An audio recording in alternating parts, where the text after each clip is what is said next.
இல்லை ஏவா வேலுக்கு என்னென்னா பொன்முடி மட்டும் இவ்வளோ ஃபேமஸ் ஆகிட்டார், நம்ம இவ்வளோ ஃபேமஸ் ஆகாமல் இருக்கும்.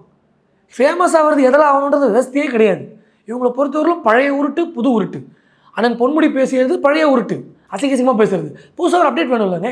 அதாவதுங்க, ஒரு பிரச்சனை ஒரு ஒரு ஒரு துறையில் ஒரு பிரச்சனை இல்லை, ஒரு மக்களுக்கு ஒரு சில பிரச்சனைகள் இருந்தால் மக்கள் கட்சிக்காரங்களாம் கொஞ்சம் ஸ்லோடவுன் ஆகும். இவன் எதை எடுத்தாலும் பிரச்சனை. திமுக ஆட்சி கைவி கடலாம் பிரச்சனை. பார்த்தீங்களா, ஒரு பெண்களை அவன் நடத்துகிற விதம், ஒரு பெண்கள்கிட்ட அவன் பேசுகிற விதம்.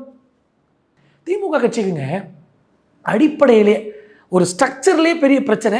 இன்றைக்கி நீதிமன்றம் வரை அவங்க ஊழல் செய்து நீதிமன்றத்துக்கு போய் பார்த்துருப்பீங்க. இன்றைக்கி அவதூறு பேசி மக்களிடையே அருவறுப்பு வெறுப்பை உண்டு பண்ணி இன்றைக்கி நீதிமன்றங்களை கூப்பிட்டு அவங்கள கொட்டு வைக்கக்கூடிய ஒரு வேலைகள் நடக்குது. உண்மையாகவே நீதித்துறையின் மேலே பெரிய நம்பிக்கை பொதுமக்களுக்கு ஏற்பட்டிருக்குது. ஒரு வழக்கறிஞராக மிகப்பெரிய ஒரு சந்தோஷத்தை பெருமையை அடைகிறேன். காரணம், நீதிமன்றங்கள் இது போன்ற அக்கிரமங்கள் தலையெடுத்து, குறிப்பாக மரியாதைக்குரிய மாண்புமிகு ஆனந்த் வெங்கடேஷ் ஐயா அவர்கள் இது போன்ற விஷயங்கள்லாம் ரொம்ப காட்டமாக பதில் சொல்வார். மற்ற நீதிபதிகள் போல ஆளுங்கட்சியை பயப்படுவாங்கன்னு சில போர்வைகளை சொல்லுவாங்க. அது போலலாம் இல்லாமல் ரொம்ப டிரான்ஸ்பரண்ட்டாக அவர் இந்த விஷயத்தை எடுத்துக்கொண்டு சொல்வார்.